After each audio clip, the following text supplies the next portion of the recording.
world champion. You're not going to say anything about me, but I will say it about you. I don't accept your wins in Japan, nor should I. Referee was wearing an earpiece. Never had a weigh-in, got no commission.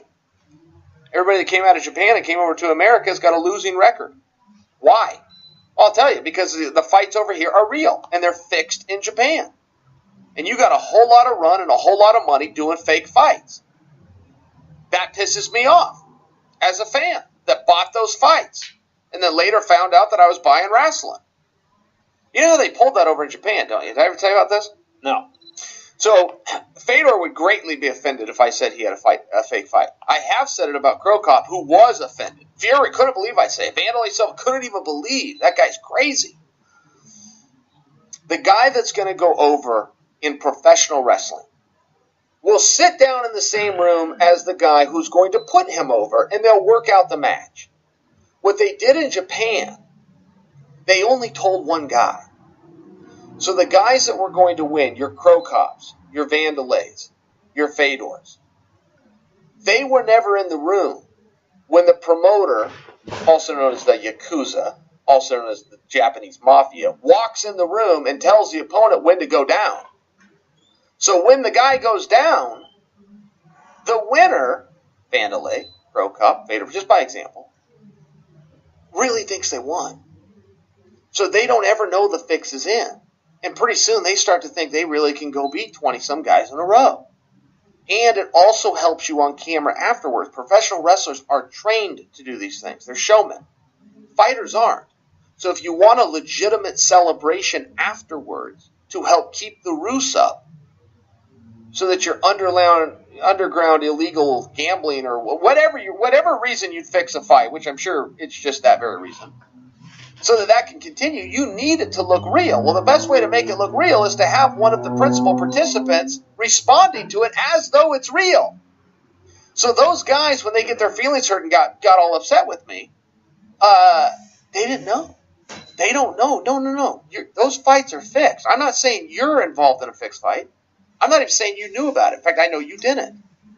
Because the guys who planned it know you're a dum-dum.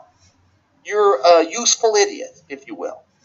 So they're going to let you go over and let you show your celebration and then line you up with another one and pay that guy to go down too. And that's how they did it in Pride.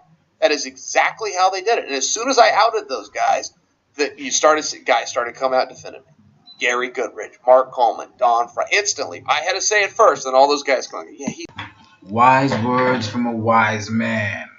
That was Chael, Sonnen, Bad Guy Inc. audio. Shout out to Bad Guy Inc.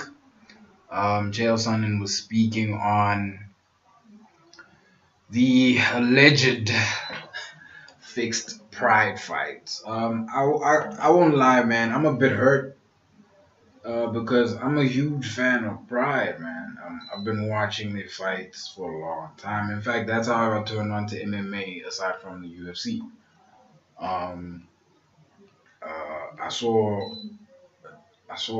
somebody talk about Pride and somebody from Pride, and then I started watching it, and I was very entertained, man. But what Chael Sonnen just said, along with the fact that people from Pride co-signed that it's true that the fights were fixed, that changes the dynamic of how you see guys like Mirko Crow Cobb, Fedor, so on and so forth, Vandalay Silva, right? Because the bulk of their careers was spent in Japan. The highest accomplishments they've ever achieved within the fight game, Japan. So if everything you've done in the fight game is based in a country that, well, not, it's based in an organization that is run by the Japanese Mafia, the Yakuza, and how they operate things, obviously you'd be touched if somebody said that, So I understand the totality of what he said, right? But let's base everything on reality, right? Those guys that were just mentioned, your Mirkos, your Fedors, your Vandalays, you can't deny it, man. Those guys can fight. They can fight. Yeah, they not right now. They're not at the best they've ever been. Due to age. But it's hard to argue, man. It's hard to argue with these kind of facts. It's hard to argue against them being great. Why? Just look at the best fights they've ever had, come win or loss. They've really performed. And not to mention, there is that one other element in fighting that we have to address, right? Along with the fact that Pride was run by the Yakuza, let's not forget that back then, steroids were in, baby. You don't go anywhere without that jungle juice, man. I mean, you all saw Evander Holyfield in his prime time, right? You really think all of that was natural? Come on, guys. Come on. Um, this is a very provocative statement by Chael Sonnen, man. I really like to know what you guys think. Like, comment, subscribe, and I'm out.